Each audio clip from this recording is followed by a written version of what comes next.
أرسل الشيخ نادر سليمان لشيخنا محمد وائل الحنبلي حفظه الله تعالى هذين بيتين: عليك بالشاي فاشربها بأنفاس، وارشف العلم بين الكأس والكاس، واختر لها الكيسين دون غيرهم، فلن يطيب شراب دون أكياس. فعارضها شيخنا محمد وائل الحنبلي وكتب: عليك بالقهوة فاشربها بفنجان،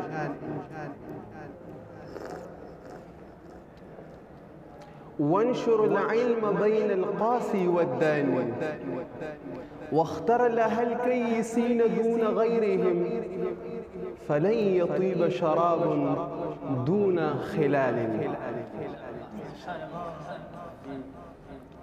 فكتب أسامة الحفيان مشاركا في ظل الأكابر: